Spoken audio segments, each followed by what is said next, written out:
Panie Prezydencie, Panie Marszałku, Pani Marszałek, wszyscy dostojni goście, mieszkańcy Warszawy, rodacy i przede wszystkim wy, bohaterowie nie tylko dzisiejszego dnia, ale dzisiaj szczególnie o was myślimy, żołnierze Wojska Polskiego.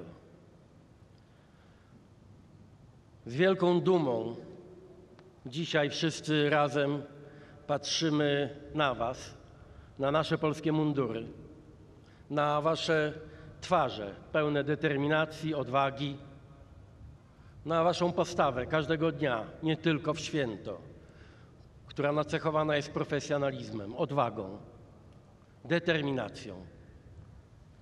Jesteście solą tej ziemi, jesteście w sercach każdej Polki, każdego Polaka, który kocha swoją ojczyznę.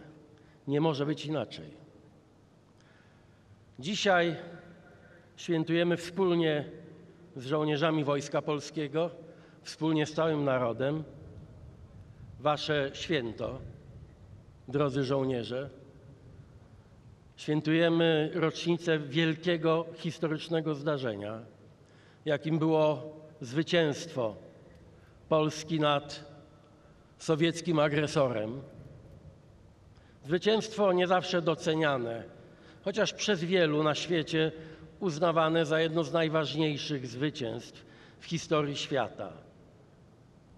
Tak, to jeden z wybitnych historyków wojskowości i nie Polak powiedział, że było to jedno z najważniejszych zwycięstw i jedno z najmniej docenianych na świecie.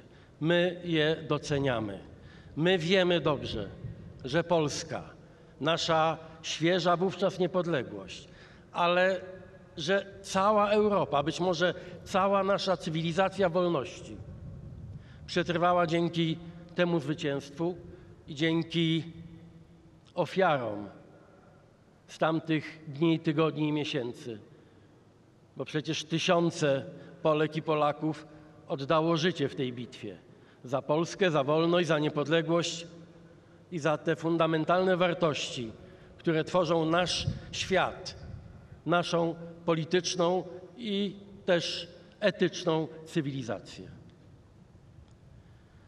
Chciałbym dzisiaj zadeklarować, myślę, że w imieniu wszystkich i pana prezydenta, pani i pana marszałka, generalicji, dowództwa wojska, że robimy razem, wspólnie, każdego dnia wszystko, żeby Polska, żeby polskie wojsko, żeby Polki i Polacy nie musieli już nigdy w przyszłości liczyć na cud.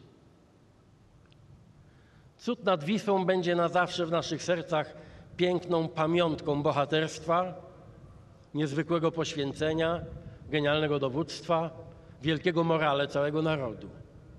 Ale powinno być także swoistą przestrogą dla dzisiaj i w przyszłości rządzących.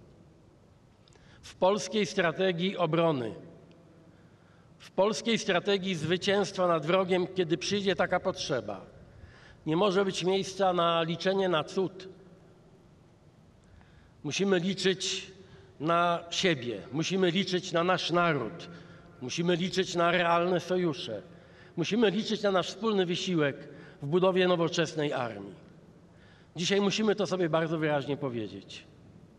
Budujemy wielkim wysiłkiem wszystkich Polaków, bo wszyscy składają się co miesiąc na ten wielki wysiłek, także finansowo. Budujemy nie tylko jedną z największych armii europejskich, ale budujemy także jedną z najnowocześniejszych formacji obronnych na świecie. Bez tego nie będziemy mieli szans. Nie wystarczy wydać dużo pieniędzy. Trzeba bardzo mądrze wydać każdą złotówkę i nie tylko dlatego, że to jest złotówka polskiego podatnika, ale dlatego, że od tego będzie zależało nasze bezpieczeństwo.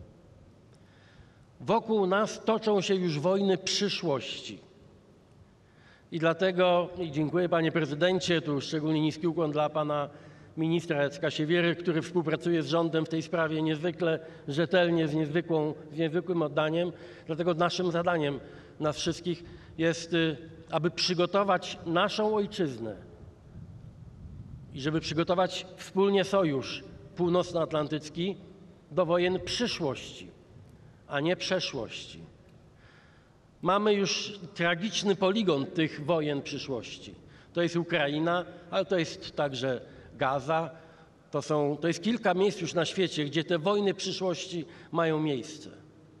I widać wyraźnie, i to dzisiaj musimy także obiecać rodakom, ale także żołnierzom Wojska Polskiego, że zbudujemy armię najnowocześniejszą, której przesłaniem będzie innowacyjność. Dzisiaj innowacja to jest siła. Będziemy wydawać dużo pieniędzy, tak jak robimy to teraz, tak aby polska armia była najlepiej uzbrojona. Polska armia musi być też najinteligentniejsza, bo dzisiaj właśnie siła innowacji, siła inteligencji, nieprzypadkowo w strategiach coraz częściej w planach strategicznych podkreśla się walor takich cech jak szybkość, zwinność, zmienność pozycji, inteligencja, przewaga technologiczna. Na to stawiamy. Nie zostawimy polskich żołnierzy już nigdy w sytuacji, w której wróg będzie silniejszy, lepiej wyposażony, lepiej uzbrojony. I nie tylko dlatego, że polski żołnierz na to zasługuje, ale przede wszystkim dlatego, że być może od tego będzie zależał los naszej ojczyzny i szerzej naszej cywilizacji w najbliższej przyszłości. Żyjemy w czasie wojny. Ona toczy się tuż obok nas.